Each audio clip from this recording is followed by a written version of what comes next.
उमर अब्दुल्ला की सरकार से पहले आप यकीन मानिए, देखिए अब बहुत सारे लोग मुझे देख रहे हैं, जब सरकार नहीं थी तो बिजली का बिल 500 आता था, 350 आता था। जो ही सरकार बनी, फ्री की बात तो अलग है, 24 घंटे तो बात अलग है, लेकिन बिल में इतनी बढ़ोतरी होगी कि एक एक आम आदमी को, बीपीएल होल्डर को 20-20 हज़ार, 30-30 हज़ार इस वक्त बिल आ रहा है। कोई एनसी की वहाँ पे सरकार है, अलायंस का कुछ वक्त भी हम उनके साथ हिस्सा रहे, लेकिन वो भी लोगों के उन मुद्दों पे खड़ा नहीं उतर पा रहे हैं, क्योंकि उनका एक मैनिफेस्टो था जिसमें 200 यूनिट बिजली फ्री की बात हो रही थी, उसके अलावा बसेस की बात हो रही थी, उसके बाद रोज़गार जो वहाँ पे कैजुअल लेबर से उनको परमानेंट करने की बात हो रही थी। बहुत सारी चीज़ें थे वहाँ पे, वो चीज़ें देखने को नहीं मिली। और जब हम पूछने लगे तो कहा कि एलजी का शासन है, सेंटर का यहाँ इन्वॉल्वमेंट रहता है। तो आज मैं इसलिए आया हूं क्योंकि उमर साहब को ये चीज़ें करनी चाहिए थी, उनका मैनिफेस्टो था, वो अपने मैनिफेस्टो पे वहाँ पे काम नहीं कर रहे हैं। तो जम्मू कश्मीर की अक्कासी करने यहाँ पर आया हूँ, वहाँ के हालात बताने आया हूँ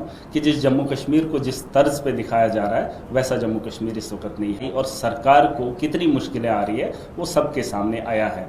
आपको याद होगा जब हम पहली बार बने वहाँ पे बजट आया हमारा, तो उस बजट में वहाँ के लोगों को काफ़ी उम्मीदें थी, लेकिन उस बजट में इम्प्लीमेंटेशन मुझे नहीं दिखा। उसके बाद मुझे जेल भेजा गया, और इस साल का बजट भी कुछ वैसा ही है। अभी तक जो है बजट तो दिखाया जाता है, मान के चलिए 1.5 लाख करोड़ के आसपास जो है बजट रहता है, लेकिन जब इम्प्लीमेंटेशन की बात होती है, यूटिलाइजेशन की बात होती है, तो कहीं 20 हज़ार के आसपास जो है यूटिलाइज होता है। तो जहाँ गरीबी, मुफलसी, वो सब देखने को मिल रही है। तो आज मैं यहाँ दिल्ली के अंदर आया हूँ पिछले कुछ दिनों से। सरकार को अपनी बात रखने का अधिकार था, जब एनसी की वहाँ पे सरकार है, अलायंस का कुछ वक्त भी हम उनके साथ हिस्सा रहे, लेकिन वो भी लोगों के उन मुद्दों पे खड़ा नहीं उतर पा रहे हैं, क्योंकि उनका एक मैनिफेस्टो था जिसमें 200 यूनिट बिजली फ्री की बात हो रही थी, उसके अलावा बसेस की बात हो रही थी, उसके बाद रोज़गार जो वहाँ पे कैजुअल लेबर से उनको परमानेंट करने की बात हो रही थी। बहुत सारी चीज़ें थे वहाँ पे, वो चीज़ें देखने को नहीं मिली। और जब हम पूछने लगे तो कहा कि एलजी का शासन है, सेंटर का यहाँ इन्वॉल्वमेंट रहता है। तो आज मैं इसलिए आया हूँ क्योंकि उमर साहब को ये चीज़ें करनी चाहिए थी, उनका मैनिफेस्टो था, वो अपने मैनिफेस्टो पे वहाँ पे काम नहीं कर रहे, लेकिन उनकी खामोशी मुझे मजबूर कर रही है।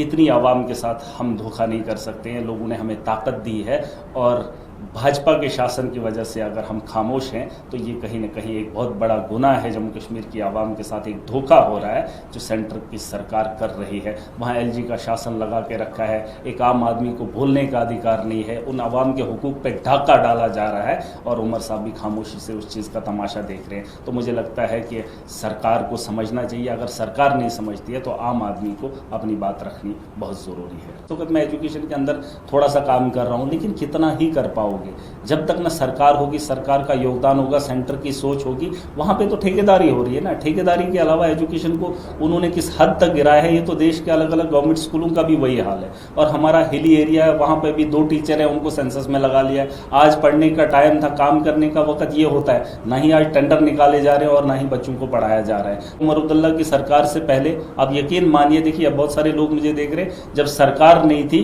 तो बिजली का बिल 500 आता था, 350 आता था। जो ही सरकार बनी, फ्री की बात तो अलग है, 24 घंटे तो बात अलग है, लेकिन बिल में इतनी बढ़ोतरी होगी कि एक एक आम आदमी को, बीपीएल होल्डर को 20-20 हज़ार, 30-30 हज़ार इस वक्त बिल आ रहा है। कोई भी पता नहीं चल रहा है कि कौन कर रहा है, और वो डिपार्टमेंट जो है उमर साहब के पास, खुद मुख्यमंत्री के पास है। लेकिन अगर उनके पास जवाब नहीं है, हम महराज अकेला क्या काम करेगा, है ना। अमेरिका जैसा मुल्क यहाँ पर देखने आता है, जाइए ना यूपी के अंदर देखिए, जम्मू कश्मीर के अंदर देखिए, अलग अलग राज्यों में गवर्नमेंट स्कूलों को देख लीजिए। अगर वहाँ से लगता है आपको स्कूल बेहतर नहीं हो रहे हैं तो विकसित कहाँ से होंगे। हर आदमी को बेहतर तालीम होना बहुत ज़रूरी है, और उसके लिए हम कोशिश कर रहे हैं। हम इस देश का हिस्सा है, मैंने कई बार बोला है, आज भी कह रहा हूँ, यहाँ दिल्ली के अंदर बैठ के पहली बार बात कर रहा हूँ। बीजेपी देश नहीं है, बीजेपी धर्म नहीं है, और बीजेपी जो देश के अंदर कर रही है उस चीज़ को बचाने के लिए हम लोग खड़े होंगे।